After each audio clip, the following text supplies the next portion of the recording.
আজকে আলোচনা করব উদারতা সম্পর্কে। ইসলাম আমাদেরকে অনুপম উদারতার শিক্ষা দেয়। এটিও ইসলামের অন্যতম গুরুত্বপূর্ণ একটি আখলাক। আনাস ইবনে মালিক রাদিয়াল্লাহু আনহু, নবীজির অন্যতম প্রসিদ্ধ সাহাবী, তিনি বর্ণনা করছেন যে আমি একবার রাসূল আকরাম সাল্লাল্লাহু আলাইহি ওয়াসাল্লামের সাথে বাজারে হাঁটছিলাম এবং নবীজির গায়ে একটি নাজরানি চাদর পরা ছিল। হঠাৎ এক বেদুইন বা গ্রাম্য লোক আসলো, এসে রাসূল আকরাম সাল্লাল্লাহু আলাইহি ওয়াসাল্লামকে তার চাদর ধরে সজোরে টান দিল।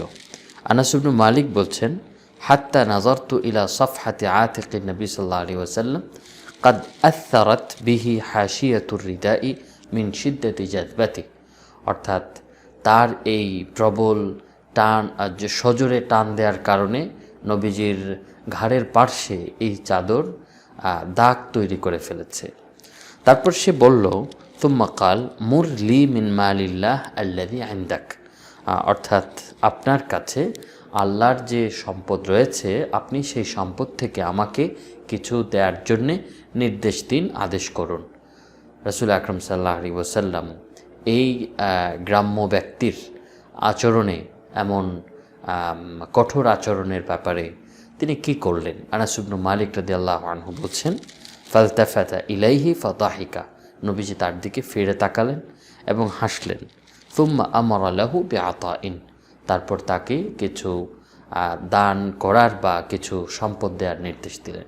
সহিহ বুখারীতে বর্ণিত এই ঘটনায় আমরা দেখতে পাই রাসূল আকরাম সাল্লাল্লাহু আলাইহি ওয়াসাল্লাম তাকে ধমক দেননি, তার প্রতি ক্রোধ প্রকাশ করেননি, এমনকি তার প্রতি বিরক্তও হননি, বরং তার সাথে নবীজি সাল্লাল্লাহু আলাইহি ওয়াসাল্লাম সহজতা, উদারতার আচরণ করলেন।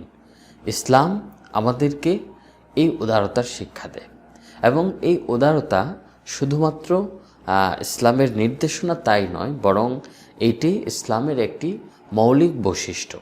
রাসূল আকরাম সাল্লাল্লাহু আলাইহি ওয়াসাল্লাম একটি হাদিসে বলেছেন, বুইসতু বিল হানিফিয়্যাতি সামহাতি, অর্থাৎ আমি সঠিক ও সহজ সরল ধর্ম নিয়ে প্রেরিত হয়েছি।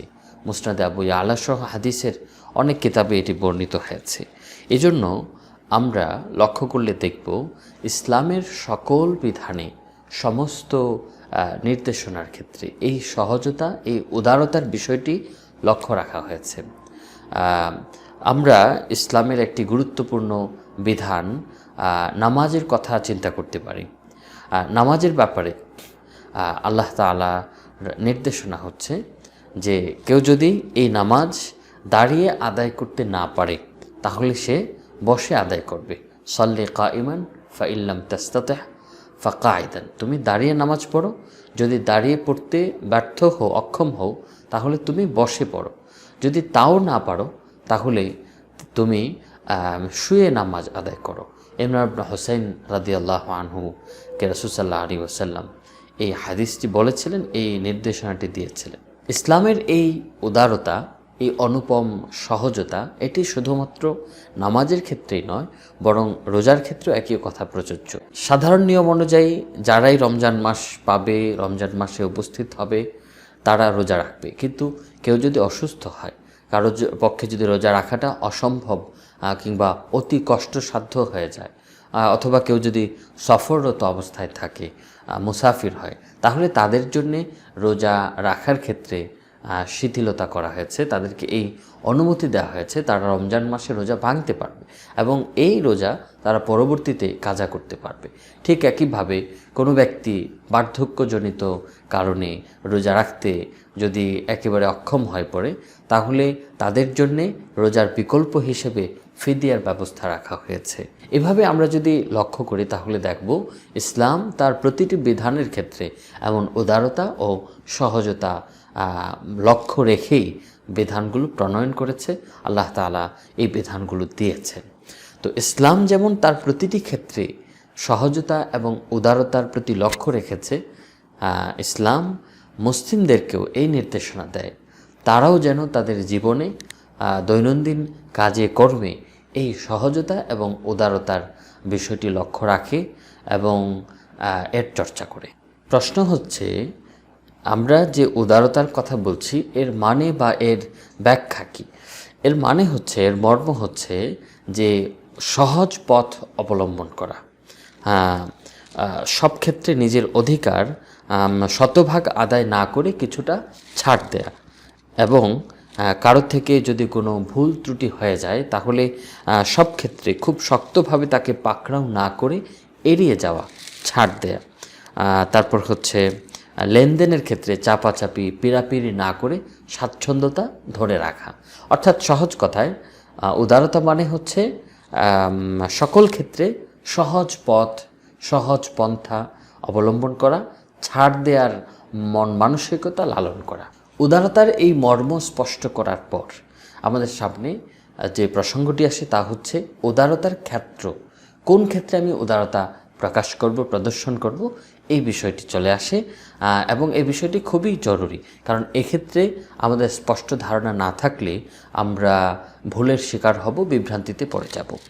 তো কোরআন হাদিসের সামগ্রিক বক্তব্যকে আমরা যদি সামনে রাখি তাহলে আমাদের সামনে যে বিষয়টা স্পষ্ট হয়ে ওঠে তা হচ্ছে উদারতা ও সহজতার ক্ষেত্র হচ্ছে আমাদের দৈনন্দিন কাজকর্ম, নিজেদের ব্যক্তিগত বিষয়, লেনদেন, কেনাবেচা, পারস্পরিক সম্পর্ক, মানুষের সাথে ওঠা বসা, চলাফেরা, কথাবার্তা, তারপর হচ্ছে মানুষকে পরিচালনা করা, শিক্ষাদান, পাঠদান, সামাজিক বিভিন্ন সম্পর্ক, রীতি অনুষ্ঠান প্রভৃতি বিষয়ে সহজতা, উদারতা অবলম্বন করা। তার মানে হচ্ছে অন্য কোনো ব্যক্তির অধিকার, চাই সেটা আর্থিক অধিকার হোক বা অন্যান্য যে কোনো অধিকার হোক, সেই অধিকারটা না দেয়া এটা কোনো উদারতা নয়, বরং এটা হচ্ছে গাফলতি এবং অন্যায়।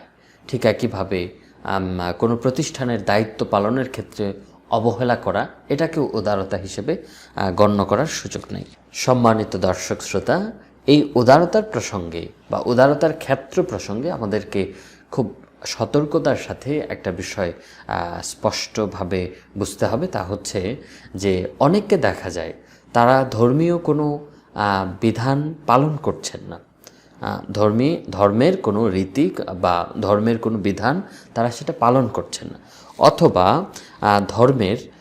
ধর্মের নিষিদ্ধ কোনো একটা বিষয় তারা করে ফেলছেন, এবং এই অন্যায় কাজটা করে তারা একে উদারতা নাম দিচ্ছেন এবং এর ভেতর দিয়ে তারা নিজেদেরকে অসাম্প্রদায়িক প্রমাণিত করার চেষ্টা করছেন।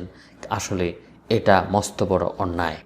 সূরাতুল হাজের ৭৮ নম্বর আয়াতে আল্লাহ তাআলা এই বিষয়টি স্পষ্ট করে বলেছেন, ওমা জাআলা আলাইকুম ফিদ্দীন মিন হারাজ, অর্থাৎ তোমাদের জন্য আল্লাহ তাআলা ধর্মের মধ্যে কোনো অসুবিধা রাখেননি। তার মানে আল্লাহ তাআলা যে বিধান প্রণয়ন করেছেন এটাকে সহজ হিসেবেই প্রণয়ন করেছেন, এর মধ্যে উদারতা শুরু থেকেই উদারতা রেখে দিয়েছেন।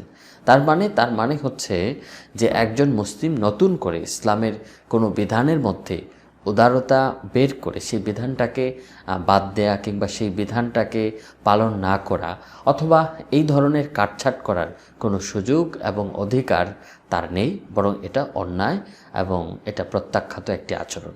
এক্ষেত্রে দ্বিতীয় বিষয়টি হচ্ছে ইসলাম যে বিষয়টিকে নিষিদ্ধ করেছে সেই কাজ বা সেই বিষয়টিকে উদারতার নাম দিয়ে বৈধ হিসেবে গ্রহণ করা, সিদ্ধ হিসেবে পালন করা, চর্চা করা, গ্রহণ করা, এর কোনো সুযোগ নেই। বরং কেউ যদি এটা করে তাহলে ইসলামের পরিভাষায় এটাকে মুদাহানা বলা হবে বা শিথিলতা হিসেবে আখ্যায়িত করা হবে। এই শিথিলতা কোরআনে কারিমের ভাষায় অত্যন্ত জঘন্য এবং অপরাধ এবং গুনাহের কাজ। কোরআনে কারিমে সূরাতুল কালামে আল্লাহ তাআলা এই বিষয়ে বলছেন, ওয়াদ্দু লাউ তুদহিনু ফায়ুদহিনু, তারা কামনা করে আপনি শিথিলতা করলে তারাও শিথিলতা করবে, কাজ করতে নিষেধ করেছেন এবং এই মুশরিকদের এই প্রবণতাকে আল্লাহ তাআলা কঠোরভাবে নিন্দা করেছেন। তাছাড়া এক্ষেত্রে আরেকটি গুরুত্বপূর্ণ বিষয় হচ্ছে নিষ্ঠার সাথে নিজ ধর্ম পালন করলে সাম্প্রদায়িকতা হয়ে যাবে এবং নিজেকে অসাম্প্রদায়িক প্রমাণ করার জন্যে নিজ ধর্মের কিছু অংশকে বাদ দিতে হবে অথবা কাটছাঁট করতে হবে অথবা এড়িয়ে যেতে হবে, না হয় অসাম্প্রদায়িক হওয়া যাবে না। অসাম্প্রদায়িকতার এমন সংজ্ঞা, এটা কতক ব্যক্তির নিজস্ব আবিষ্কার। এর পক্ষে না আছে কোনো যুক্তি, না আছে কোনো দলিল। এজন্য ইসলামী দৃষ্টিকোণ থেকে মূল কথাটি হচ্ছে, উদারতার ক্ষেত্র এই বিষয়ে মূল কথাটি হচ্ছে ইসলামী আকীদা, বিশ্বাস, ধর্মীয় বিধি বিধান, ইসলামী আদর্শ, চেতনা, মূল্যবোধ, এগুলোর ক্ষেত্রে উদারতা, শিথিলতা প্রদর্শন করার কোনো সুযোগ নেই। বরং এই সকল ক্ষেত্রে ইসলামের নির্দেশনা হচ্ছে ফাস্তামসিক বিল্লাযী উহিয়া ইলাইকা মির রাব্বিক, তোমার প্রতিপালকের পক্ষ থেকে যে প্রত্যাদেশ করা হচ্ছে একে মজবুতভাবে আঁকড়ে ধরো। এক্ষেত্রে আঁকড়ে ধরার কথা বলা হচ্ছে, মজবুতভাবে ধারণ করার কথা বলা হচ্ছে। আদ্দু আলাইহা বিন্নাওয়াজিজ, নবীজি নির্দেশনা দিয়ে বলছেন যে আমার রীতি পদ্ধতি এগুলোকে তোমরা মারির দাঁত দিয়ে আঁকড়ে ধরো। ফামান ইসতামসাকা বিল উরওয়াতিল উসকা, যে ব্যক্তি শক্ত হাতলকে মজবুত করে ধরল। আমরা লক্ষ্য করলে দেখব এই যে ইসলামের বিষয় আসে এই সকল ক্ষেত্রে আমাদেরকে ইসলাম বলছে ফাস্তামসিক, ফামান ইসতামসাকা, আদ্দু আলাইহা, সবগুলোকে কঠোরভাবে, শক্তভাবে, দৃঢ়ভাবে, মজবুতভাবে আঁকড়ে ধরার কথা ইসলাম আমাদেরকে এ সকল ক্ষেত্রে নির্দেশনা দিচ্ছে। তাহলে এ সকল ক্ষেত্রে উদারতা কিংবা সহজতা কিংবা শিথিলতা প্রদর্শন করার কোনো সুযোগ নেই, বরং এটি অত্যন্ত গর্হিত কাজ, হীনমন্যতা এবং আত্মমর্যাদাহীনতার কাজ। সম্মানিত দর্শক শ্রোতা, এবারে আমরা দেখব এই যে সহজতা বা উদারতা প্রদর্শন এর ফলাফল কী, অর্থাৎ একজন মানুষ যখন নিজে উদারতা অবলম্বন করবে তখন সে কি অর্জন করবে। রাসূল আকরাম সাল্লাল্লাহু আলাইহি ওয়াসাল্লাম আমাদেরকে বিভিন্ন হাদিসে এই ব্যাপারে জানিয়েছেন যে একজন ব্যক্তি যখন উদারতা অবলম্বন করবে, সহজতা, শিথিলতা প্রদর্শন করবে, তখন তার কি অর্জন হবে। এর মধ্যে সহিহ বুখারীতে বর্ণিত জাবির ইবনে আব্দুল্লাহ রাদিয়াল্লাহু আনহু আর একটি হাদিস, এই হাদিসে নবীজি সাল্লাল্লাহু আলাইহি ওয়াসাল্লাম বলছেন রাহিমাল্লাহু ইমরাআন সামহান ইযা বাআ সামহান ইযা ইশতারা সামহান ইযা ইক্তাতা, আল্লাহ তাআলা ওই ব্যক্তিকে অনুগ্রহ করুন যে উদারতা প্রদর্শন করে যখন সে কোনো কিছু ক্রয় করে, যখন সে কোনো কিছু বিক্রয় করে, যখন সে তার ঋণ উসুল করে, কারো কাছ থেকে ঋণ আদায় করে। এই সকল ক্ষেত্রে যে ব্যক্তি উদারতা প্রদর্শন করবে, রাসূল সাল্লাল্লাহু আলাইহি ওয়াসাল্লাম তাদের জন্য আল্লাহ তাআলার কাছে রহমতের দোয়া করছেন। তাহলে বোঝা যাচ্ছে এটা কত বড় অর্জন, কত বড় প্রাপ্তি যে একজন মানুষ লেনদেনের ক্ষেত্রে উদারতা প্রদর্শন করে সে আল্লাহ রাসূল সাল্লাল্লাহু আলাইহি ওয়াসাল্লামের রহমতের দোয়া লাভ করে নিজেকে ধন্য করতে পারে। এই হাদিসে লেনদেন এবং এই হাদিসে ক্রয় বিক্রয় এবং লেনদেনের ক্ষেত্রে আর ঋণ উসুল করার ক্ষেত্রে উদারতা অবলম্বন করার কথা বলা হয়েছে। ক্রয় বিক্রয়ের ক্ষেত্রে লেনদেনের বিষয়টা আমরা স্পষ্টতই বুঝতে পারছি যে আপনি যখন কোনো কিছু কারোর কাছ থেকে ক্রয় করছেন তখন এই মনোভাব রাখবেন না যে যে কোনোভাবে আমি তাকে ঠকিয়ে দিব, তার কাছ থেকে সর্বোচ্চ কম মূল্যে জিনিসটা কিনতে চাইব, তার যেন খুব কম লাভ হয় এবং আমি যেন জিতে যাই। এই ধরনের একটা মনোভাব সবসময়। এর মানে এই নয় যে আমি খুব চড়া মূল্য দিয়ে একটা জিনিস কিনে ফেলবো। হাদিসে এই কথা বলা হচ্ছে না, বরং বলা হচ্ছে ক্রেতা এবং বিক্রেতার মধ্যে যেন একটা সুসম্পর্ক থাকে, একটা সাধারণ সৌজন্যতা বোধ থাকে। খুব দর কষাকষি করলাম, শেষ পর্যন্ত হয়তো লেনদেনটা হলো, কিন্তু পারস্পরিক যে সৌহার্দ্যপূর্ণ অবস্থান কিংবা সম্পর্ক, সেই সম্পর্কটা থাকলো না, একজন আরেকজনের প্রতি নাখুশ হয়ে গেল, বিরক্ত হলো। হাদিসে এই ব্যাপারটাতে সতর্ক করা হচ্ছে বা উৎসাহ দেওয়া হচ্ছে যেন এরকম পরিস্থিতি তৈরি না হয়, বরং প্রত্যেকেই প্রত্যেকের জায়গা থেকে সহজ পথ অবলম্বন করবে। ক্রেতাও চাইবে বিক্রেতার যেন কিছু লাভ হয়, বিক্রেতাও চাইবে ক্রেতার যেন কিছুটা সুবিধা হয়, সেজন্য উপকৃত হয়। ঠিক একইভাবে যখন কেউ কোনো কিছু কোনো ঋণ উসুল করবে, আদায় করবে কারোর কাছ থেকে, তখন তার যদি সুযোগ থাকে তাহলে সে ওই ঋণগ্রস্ত ব্যক্তিকে কিছুটা সময় বাড়িয়ে দিবে, অথবা যদি সুযোগ থাকে তাহলে সে ঋণের কিছু একটা অংশ কমিয়ে দিবে। এইগুলোর মাধ্যমে সে সহজতা, উদারতা প্রকাশ করবে। এক্ষেত্রে আরেকটি বিষয়, রাসূল আকরাম সাল্লাল্লাহু আলাইহি ওয়াসাল্লাম একজন মুসলিমের আদর্শ কেমন হবে এই বিষয়টি, বা উদারতার ক্ষেত্রে তার অবস্থানটা কেমন হবে এই বিষয়টি ব্যাখ্যা করছেন। হাদিসটি রাসূল সাল্লাল্লাহু আলাইহি ওয়াসাল্লাম বলছেন হাদিসটিতে বলছেন, মান আকালা মুসলিমান নাদিমান বাইআতাহু আকালাল্লাহু আসারাতিহি ইয়াউমাল কিয়ামা। যে ব্যক্তি কোনো মুসলিমের সাথে, যে মুসলিম একটা জিনিস ক্রয় করলো, তারপর ক্রয় করার পর মনে হলো এই ক্রয় করাটা তার জন্য ঠিক হয়নি, সে অনুতপ্ত হলো, সে এখন ওই পণ্যটা ফেরত দিতে চাচ্ছে। তো যার কাছ থেকে সে ক্রয় করেছিল বিক্রেতা, সেই বিক্রেতা যদি তার সাথে এই লেনদেনটা উইথড্র করে নেয়, ভঙ্গ করে নেয়, সে ওই বিকৃত মালটা ফেরত নিয়ে নেয়, আল্লাহ রাসূল সাল্লাল্লাহু আলাইহি ওয়াসাল্লাম বলছেন, আকালাল্লাহু আসারাতিহি ইয়াউমাল কিয়ামা, কিয়ামত দিবসে আল্লাহ তাআলা এই কাজটি যে করলো বিক্রেতা, যে এই বিকৃত মাল ফেরত নিয়ে নিল, তার আসারাতিহি, তার যে পদস্খলন, তার যে গুনাহ আছে, এগুলো আল্লাহ তাআলা ক্ষমা করে দিবেন। এটি অত্যন্ত বড় একটা সুসংবাদ। এবং এখান থেকে আমরা বুঝতে পারি যে মুসলিম ব্যবসায়ীর আদর্শ, তার মনোভাব কেমন হবে। অনেক জায়গায় লেখা থাকে বিকৃত মাল ফেরত নেওয়া হয় না, এটা হচ্ছে সাধারণ রীতি।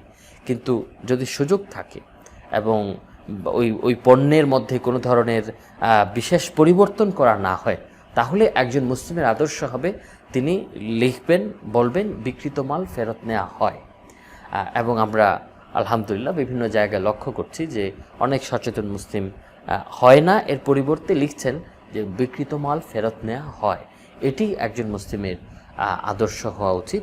এবং এর মাধ্যমে, এই সৌজন্যতা প্রকাশ করার মাধ্যমে উত্তম আখলাকের চর্চা যেমন হয়, ঠিক একইভাবে এর মাধ্যমে তিনি বিপুল সওয়াবও অর্জন করেন। সম্মানিত দর্শক শ্রোতা, এবারে আমরা এই সহজতার, এই উদারতা অবলম্বনের তৃতীয় যে মর্যাদার কথাটি বলবো, তা হচ্ছে ইবনে মাসউদ রাদিয়াল্লাহু তাআলা আনহুর হাদিসে এসেছে, তিরমিজি শরীফেও উদ্ধৃত হয়েছে হাদিসটি। নবীজি বলছেন, আলা উখবিরুকুম আম্মান ইয়াহরুমু আলাইহিন নার, তোমাদেরকে কি আমি জানিয়ে দিব না জাহান্নাম কার জন্য হারাম?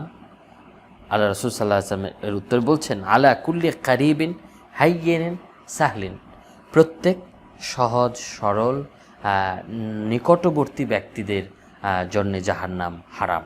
নিকটবর্তী ব্যক্তি মানে হচ্ছে যে মানুষের কাছে নিকটবর্তী, মানুষের কাছে প্রিয়, মানুষ যাকে পছন্দ করে, এবং যে হাইয়িন সহজ সরল, সাহল যা উদার, যার মধ্যে সহজতা উদারতা রয়েছে, যে মানুষের প্রতি নমনীয় দৃষ্টি দেয়, এমন ব্যক্তির ব্যাপারে রাসূল সাল্লাল্লাহু আলাইহি ওয়াসাল্লাম এই ঘোষণা করলেন। এখান থেকে আমরা বুঝতে পারছি যে উদারতা প্রদর্শনের কি মর্যাদা রয়েছে। এবারে আমরা উদারতা সম্পর্কে আরেকটি হাদিস বলে শেষ করছি। আবু ইয়ালাতে আসছে, মাকিল ইবনে ইয়াসার বলছেন, আফদালুল ঈমানি, রাসূল সাল্লাল্লাহু আলাইহি ওয়াসাল্লাম থেকে বর্ণনা করছেন, আফদালুল ঈমানি আস-সামাহাতু ওয়াস-সাবরু, সর্বোত্তম ঈমান হচ্ছে, মানে ঈমানের সর্বোত্তম দিক হচ্ছে, সবচেয়ে ভালো দিক হচ্ছে আস-সামাহা, উদারতা, ওয়াস-সাবরু, এবং ধৈর্য। ঈমানের সাথে এই সামাহাত এবং ধৈর্যের বিশেষ সম্পর্ক রয়েছে, তা আমরা একটু চিন্তা করলেই বুঝতে পারি। এই হাদিসের মর্ম হচ্ছে যে সামাহাত এবং অর্থাৎ উদারতা, সহজতা, এগুলো ছাড়া ঈমানের পূর্ণতা অর্জন করা সম্ভব নয়। ঈমানের পূর্ণতা অর্জন করার জন্যে সামাহাত, উদারতা এবং সহজতা, নমনীয় দৃষ্টি, এগুলো ধারণ করতে হবে, মানুষের সাথে উদার আচরণ করতে হবে। উদারতা এবং সহজতা সম্পর্কে আরেকটি কথা এখানে বলা প্রয়োজন, তা হচ্ছে যে ব্যক্তি তার দৈনন্দিন জীবনে উদারতা অবলম্বন করে, সে একটি প্রশান্তিপূর্ণ জীবন লাভ করে, সে মানুষের ভালোবাসা অর্জন করে, মানুষ তাকে পছন্দ করে, তার অন্তরে কারোর প্রতি ঘৃণা, বিদ্বেষ, প্রতিশোধ পরায়ণতা থাকে না। সে যখন উদারতা প্রদর্শন করে এই বিষয়টাকে হালকা করে দেখবে, সহজ করে দেখবে, জটিল করবে না, তখন কি হবে? তখন কারোর প্রতি হিংসা বিদ্বেষ থাকবে না, ক্রোধ থাকবে না। ফলে কি হবে? ফলে সে প্রশান্তিপূর্ণ জীবন লাভ করে, তার জীবনটা সরল হবে।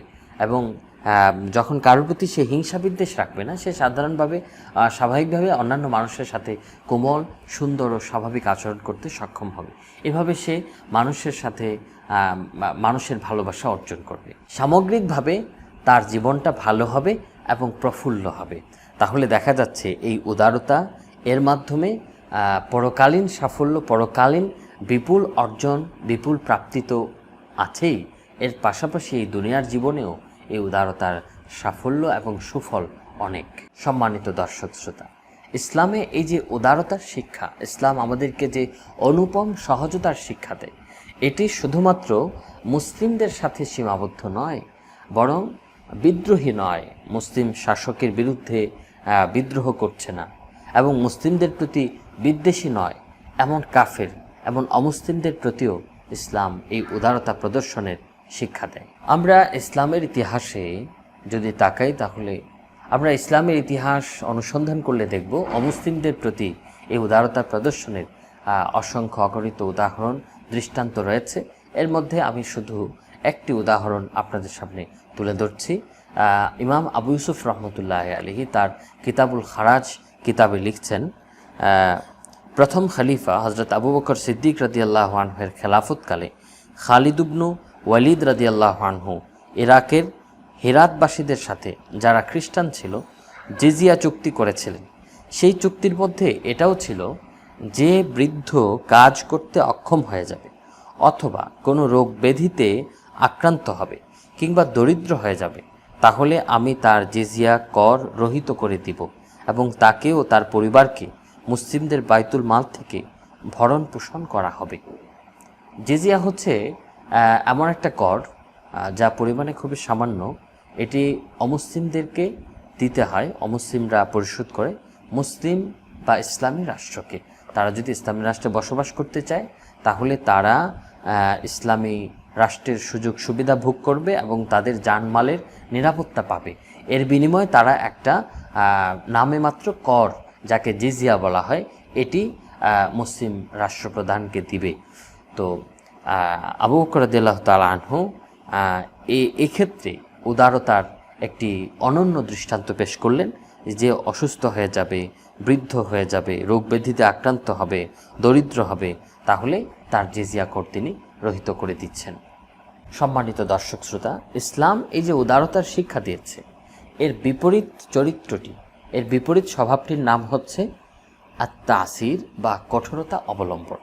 ইসলাম ব্যাপকভাবে কঠোরতা অবলম্বন করতে নিষেধ করেছে। রাসূল আকরাম সাল্লাল্লাহু আলাইহি ওয়াসাল্লাম আনাস ইবনে মালিক রাদিয়াল্লাহু আনহু বর্ণিত হাদিসে বলছেন, ইয়াসিরু, তোমরা সহজতা অবলম্বন করো, ওয়ালা তুআসিরু, কঠোরতা অবলম্বন করো না, ওয়াবাশশিরু, তোমরা সুসংবাদ শোনাও, ওয়ালা তুনাফিরু, মানুষকে দূরে ঠেলে দিও না। সহিহ বুখারীতে এই হাদিস এসেছে।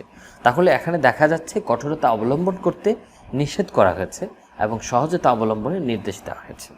আরেকটি হাদিসের ব্যাপারে আয়েশা রাদিয়াল্লাহু তাআলা আনহা থেকে বর্ণিত, এই হাদিসে রাসূল সাল্লাল্লাহু আলাইহি ওয়াসাল্লাম বলছেন, আল্লাহুম্মা মান ওয়ালিয়া মিন আমরি উম্মতি শাইআন ফাশাক্কা আলাইহিম ফাশকুক আলাইহি, হে আল্লাহ, যে ব্যক্তি আমার এই উম্মতের কোনো দায় দায়িত্ব গ্রহণ করবে, তারপর তাদের উপর কঠোরতা আরোপ করবে, তাদের উপর কোনো কঠোর বিষয় চাপিয়ে দিবে, আপনি তার প্রতি কঠোরতা করুন।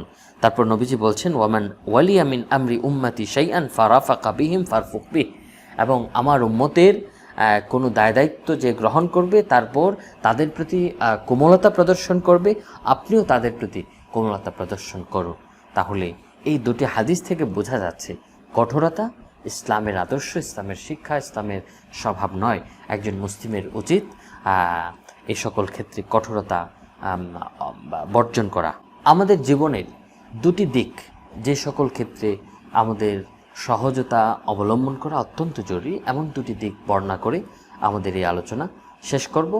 এক্ষেত্রে প্রথম বিষয়টি হচ্ছে দাম্পত্য জীবন। আমরা লক্ষ্য করলে দেখব স্বামী এবং স্ত্রী এই দুজন ছোট থেকে বড় অধিকাংশ বিষয়ে একে অন্যের অংশীদার, এবং এটাও বাস্তব যে মানুষ হিসেবে এই দুইজনের রুচি অভিরুচি, পছন্দ অপছন্দ, তাদের বিচার বিশ্লেষণ ব্যতিক্রম হওয়া, ভিন্ন ভিন্ন হওয়াটা অস্বাভাবিক নয়, হতেই পারে। এখন স্বামী বা স্ত্রী চাইলে বহু বিষয়ে, অগণিত বিষয়ে একে অন্যের সাথে দ্বিমত করতে পারে, একে অন্যের সাথে ভিন্ন মত পোষণ করতে পারে, কিন্তু ধর্মীয় দিক থেকে অথবা অন্য কোনো বিচারে ওই বিষয়গুলো যদি বড় কোনো ইস্যু না হয়, বড় কোনো বিষয় না হয়, যার সাথে লাভ লোকসানের কোনো সম্পর্ক নেই, সাধারণ বিষয়, এই সকল ক্ষেত্রে তারা যদি দ্বিমত করে, সবসময় এই মত পার্থক্যটাকে ধারণ করে একে অন্যকে উদারভাবে সহজভাবে গ্রহণ না করে, তাহলে তাদের এই দাম্পত্য জীবনটা সহজ এবং স্বাভাবিকভাবে চলবে না, বরং ক্ষণে ক্ষণে বাধাপ্রাপ্ত হবে এবং কোনো কোনো ক্ষেত্রে এর পরিণতি ভয়াবহ রকমের হতে পারে। মানব জীবনের দ্বিতীয় যে বিষয়টি যেখানে আমাদের উদারতা খুব বেশি চর্চা করা প্রয়োজন তা হচ্ছে বিয়ে। মানব জীবনের অতীব গুরুত্বপূর্ণ এই কাজটিকে আমরা নানান অদরকারি অনুষঙ্গ প্রসঙ্গ বিষয় উঠিয়ে জটিল থেকে জটিলতর আমরা করে থাকি। সব কিছু চূড়ান্ত, সব কিছু ঠিকঠাক হয়ে যাওয়ার পরেও দেখা যায় ক্ষুদ্র ক্ষুদ্র বিষয়কে আঁকড়ে ধরে এই পক্ষ ওই পক্ষ নানানভাবে এই কাজটিকে বাধাপ্রাপ্ত করে থাকেন। এজন্য এক্ষেত্রেও আমাদের অনেক বেশি উদারতার সহজতার চর্চা করা দরকার এবং বিয়েটাকে সহজ থেকে সহজতর করার প্রচেষ্টা আমাদের জারি রাখতে হবে। যে বিয়েকে সহজ করার নির্দেশনা হচ্ছে ইসলামের নবী সাল্লাল্লাহু আলাইহি ওয়াসাল্লামের গুরুত্বপূর্ণ একটি নির্দেশনা, একটি শিক্ষা। আল্লাহ তাআলা আমাদেরকে ইসলামের এই অনুপম উদারতা, এই অতুলনীয় সহজতার শিক্ষাকে জীবনের সব ক্ষেত্রে আমাদের কাজে কর্মে, আমাদের কথাবার্তায়, চলাফেরায়, উঠা বসায় যেন ধারণ করতে পারে সেই তৌফিক দান করুন। আমিন। সালামু আলাইকুম।